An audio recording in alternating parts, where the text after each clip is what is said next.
Dear 12th standard students, in this video we are going to learn the example 10.30. The question is a tank contains 1000 liters of water in which 100 grams of salt is dissolved. Brine runs in a rate of 10 liters per minute. Brine அப்படின்றது ஒரு high concentration solution உள்ள வந்து அனுப்புறது.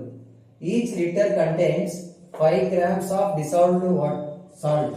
So 10 liter per minute அப்படின்றதுல 5 grams of salt per liter வந்து அதுக்குள்ளார அந்த பிரைனுக்குள்ளார அனுப்புறாங்க brain mixture. So the mixture of the tank is kept uniform by stirring. அது கலக்கிட்டே இருக்காங்க. Brain runs out at 10 liters per minute. இப்போ அந்த அகைன் அதுலேருந்து சொல்யூஷன் வெளியில் அனுப்பும்போது அதுவும் அதே ரேட்டு தான் போகுது. 10 liters per minute உள்ள வருது. அதே மாதிரி 10 liters per minute வெளியில் போகுது.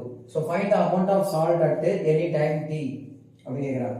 ஸோ ஆல்ரெடி நமக்கு வந்து டேங்க்ல 1000 liters water with 100 grams salt dissolve ஆகி அதுக்குள்ள இருக்கு. ஓகே, இங்க என்னது எக்ஸ் வந்து denoted as the amount of salt in the tank at any time t.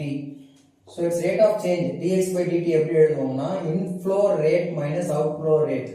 inflow உள்ள என்ன வருது அதை வந்து ஃபர்ஸ்ட் மைனஸ் அவுட்ஃப்ளோ வந்து மைனஸ் பண்ணி எழுதணும். அதுதான் dx by dt. ஓகே, இன்ஃப்ளோனா உள்ள என்ன போறாங்க first 5 grams salt into 10 liters per minute. So 5 into 10 இதான் இன்ஃப்ளோ. அவுட்ஃப்ளோ வந்து ஆல்ரெடி அங்க ஒரு 1000 liters salt with 100 grams salt கலந்து இருக்கு. பட் இப்போ சால்ட் கலந்தனா அதுக்குள்ளார சால்ட் எவ்வளவு இருக்குன்னு எனக்கு தெரியாது. ஸோ அதனால நம்ம எக்ஸ்ன்னு எடுத்துக்கிறோம்.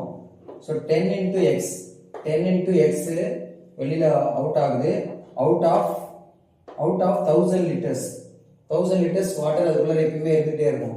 ஏன்னா உள்ள வர்ற தண்ணியும் வெளியில போற தண்ணியோட ரேட்டு ரெண்டும் ஒரே இதுன்றதுனால இதை அப்படியே 1000 போட்டுக்கலாம். ஓகே, சிம்பிளிஃபை பண்ணா 0 கேன்சல் ஆயிடும்.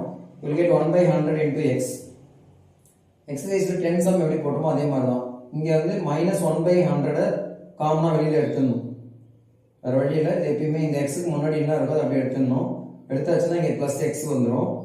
இந்த டேர்ம் எப்படி அட்ஜஸ்ட் பண்ணணும்னா -50 into இதோட ரெசிப்ரோக்கல் 1/100 ரெசிப்ரோகேட் பண்ணா 100/1. இப்போ எடுத்து இன்டு பண்ணினா 5000. ஸோ எக்ஸ் மைனஸ் 5000 அப்படின்னு வரும். வெளியில -1/100. இப்போ இந்த டேர்ம் இங்க டினாமினேட்டர் வந்துடும். டிடி அங்கே இன்டு ஆயிடும். ஸோ 1/100 எப்படி எழுதலாம் 0.01 மைனஸ் இருக்கனால -0.01 into dt. Now the integrating on both sides பண்ணீங்கன்னா இந்த சைடுல log வரும் equal to -0.01 into t plus log c. அதை simplify பண்ணீங்கன்னா you will get the answer like this: x minus 5000 equal to c into e power -0.01 t. So this is the equation 1. இது equation 1 நம்ம assume பண்ணிக்கிறோம்.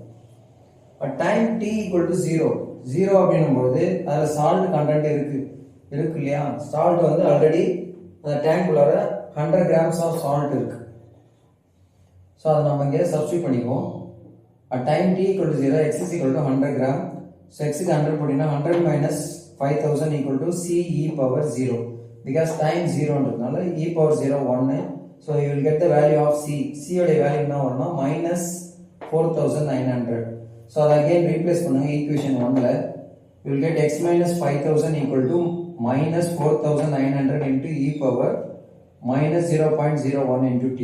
The 5000 நெகட்டிவ்ல இருக்கு -5000 அந்த side equal to அந்த side கொண்டு போனீங்கன்னா you will get x is equal to 5000 minus 4900 into e power -0.01 t. So this is the amount of salt at any time t. நீங்க time substitute பண்ண x க்கு different values கிடைச்சிட்டே இருக்கும். That's all. Thank you.